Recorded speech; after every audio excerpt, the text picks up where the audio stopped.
ஒலிபீடியா வெளியிடும் ஒலி புத்தகம். காலம் கடந்த பின்னே. கதை 9. நாளும் கோயிலும். ஆசிரியர் நிர்மலா ராகவன். குரல் வெண்பா. ஒலி புத்தகம் உரிமம் கிரியேட்டிவ் காமன்ஸ். எல்லோரும் கேட்கலாம், பகிரலாம். இம்மின்னூலுக்கு பங்களித்த freetamil.ebooks.com குழுவினருக்கு நன்றி. உனக்கு இப்போ நாள் இல்ல?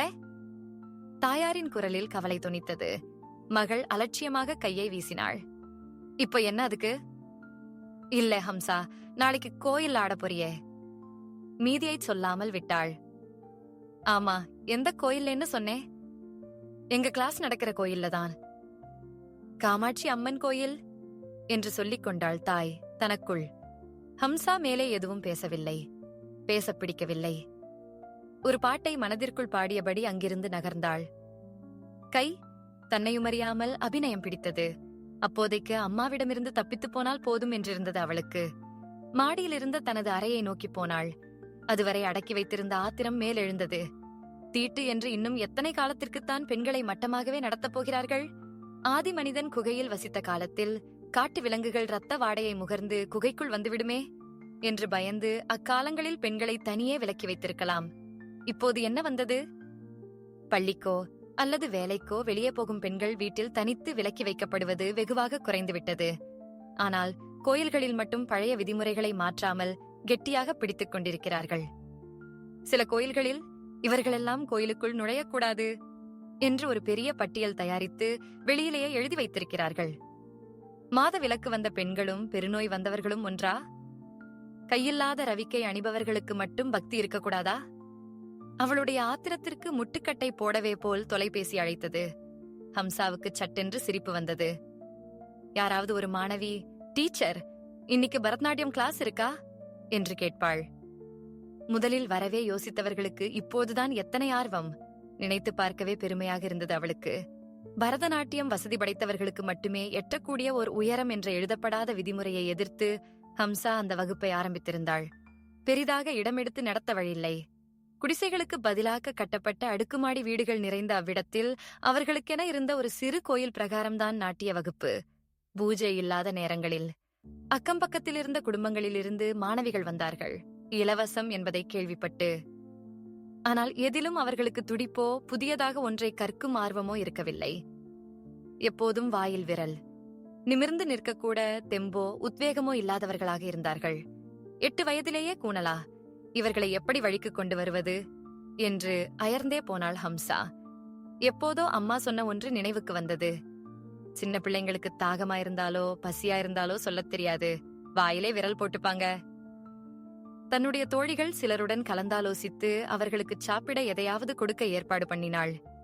நாட்டியம் கற்றுக்கொள்கிறார்களோ இல்லையோ, வயிறார சாப்பிட்டு விட்டாவது போகட்டுமே. தான் பசியே அறியாது வளர்ந்திருந்ததில் சிறிது குற்ற உணர்வு கூட ஏற்பட்டது. வெளியில் எங்கும் கிடைக்காத தோழமையும் சிரிப்பும் அறிவும் அங்கு கிடைப்பதை உணர்ந்தவர்களுக்கு சில மாதங்களிலேயே உணவில் ஆர்வம் குறைந்து போயிற்று. ஆரம்பத்தில் எதையும் எனக்கு எனக்கு என்று பிடுங்கியவர்கள் கூட நீங்களும் சாப்பிடுங்க டீச்சர் என்று உபசாரம் செய்ய கற்றுக்கொண்டார்கள். சில நாட்கள் ஓரிரு பெண்கள் வகுப்புக்கு வராததன் காரணத்தை அக்கா சுத்தமில்லே யார் மூலமாவது சொல்லி அனுப்பிய போதுதான் அந்த யோசனை எழுந்தது ஹம்சாவுக்கு. உங்க உடம்பை பத்தி உங்களுக்கு தெரிஞ்சிருக்கணும். நீங்க தீட்டுன்னு நினைக்கிறது தப்பான உணவாலேயோ ஆரோக்கிய குறைவாலேயோ கிடையாது. ஒரு பெண் கர்ப்பம் தரிக்க தயாராக இருக்கிறாள் என்பதைத்தான் உணர்த்துகிறது மாதாந்திர உதரப்போக்கு. இயற்கையான ஒரு செயல். அதற்கு 1000 தப்பு கண்டுபிடித்து என்றெல்லாம் பெண்கள் மருத்துவரான சுந்தரவல்லி அந்த வகுப்புக்கு வந்து விளக்கினாள். நம்ம உடம்பை உயிரை கடவுள் கொடுத்ததுன்னு ஏத்துக்கிறோம் இல்லையா? அவரோட செயலே தப்புங்கிற மாதிரி இயற்கையா நடக்கிற இதுக்காக பயந்துகிட்டு கோயிலுக்கு வராம இருந்துடாதீங்க. எவ்வளவு கஷ்டப்பட்டு உங்களுக்கு டான்ஸ் கத்து கொடுக்க வராங்க டீச்சர் தெரியுமா என்று சந்தடி சாக்கல் ஹம்சா படும்பாட்டையும் குறிப்பிட்டாள் சுந்தரவல்லி. தன் தோழியை பார்த்து கண்டித்தாள். அப்பெண்களின் முகம் தெளிந்தது. தமக்காக பாடுபடும் 2 பெண்மணிகளையும் பார்த்து நட்புடன் சிரித்தார்கள். ஏன் இப்படி கூனிக்கிட்டு நடக்கிறீங்க? உரிமையுடன் அதட்டினாள் சுந்தரவல்லி. ஒரு துணிச்சலான பெண் தங்கள் தர்ம சங்கடமான நிலைமையை வெளிப்படுத்தினாள். எல்லாரும் எங்க உடம்பையே முறைச்சு பாக்குறாங்க டாக்டர், வெக்கமா இருக்கு. குரல் அழுகையாக வந்தது. பிற மாணவிகளும் தலையை ஆட்டினார்கள். உதடுகள் பிதுங்கின அலட்சியமா கையை வீசினாள் அந்த சிறப்பு விருந்தினர். அதுக்கு என்ன பண்றது? சாமி நமக்கு அப்படி அழகான உடம்பை நமக்கு கொடுத்திருக்கு என்று புன்சிரிப்புடன் கூறியவள் தன் இரு கரங்களால் 3 வளைவுகளைக் காட்டினாள்.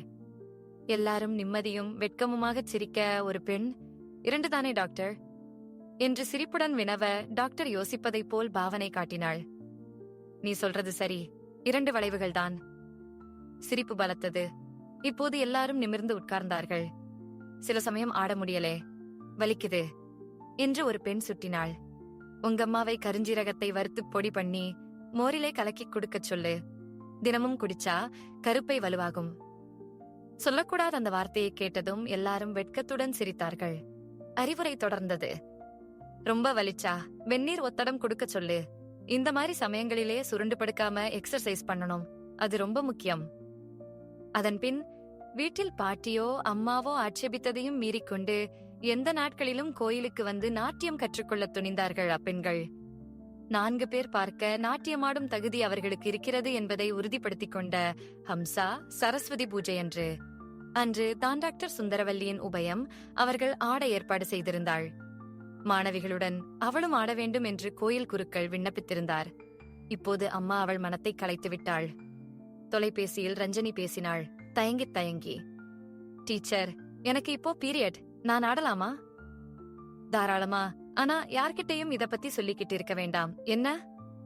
ஒவ்வொரு வகுப்புக்கும் தவறாது வந்து பெருமுயற்சியுடன் கற்ற கலை. இப்போது பல பேர் பார்க்க தன் திறமையை வெளிப்படுத்த ஒரு தருணம் வந்திருக்கிறது. அது நழுவி விடுமோ என்ற கவலை இனி இல்லை. சரி டீச்சர் என்ற சிறுமியின் குரலில் அலாதி நிம்மதி. ரொம்ப பயந்துகிட்டு இருந்தேன் டீச்சர். டீச்சர் என்ன சொல்வீங்களோன்னு? ஹம்சா சிரித்துக் கொண்டாள். குளிச்சிட்டு வந்தா போதும், காமாட்சி புரிஞ்சுக்குவா. யாரு டீச்சர்? காமாட்சி அம்மன். ஓ, அப்பெண் புரிந்தவளாக சிரித்தாள். தைரியமா ஆடு, அதான் முக்கியம். ஏதாவது மாத்தி தப்பா ஆடினாலும் பரவாயில்லே, அடிச்சு விட்டுடணும். என்னை தவிர யாருக்கும் அது தெரிய போறதில்லே என்று பலமுறை வகுப்பில் சொன்னதையே திரும்பச் சொன்னாள் ஹம்சா. காமாட்சி அம்மனும் நம்மள மாதிரி ஒரு பொண்ணுதானே, கோவிச்சுக்க மாட்டா. தனக்கே தைரியம் அளித்துக் கொள்வதைப் போல் இருந்தது. கணினியில் பதிவு செய்திருந்த பாட்டை ஒலிக்க விட்டாள். முகத்தில் புன்னகை படர புடவை தலைப்பை இழுத்துச் சொருகிக் கொண்டாள். தரையை தொட்டு கும்பிட்டு விட்டு பயிற்சியில் இறங்கினாள் ஹம்சா.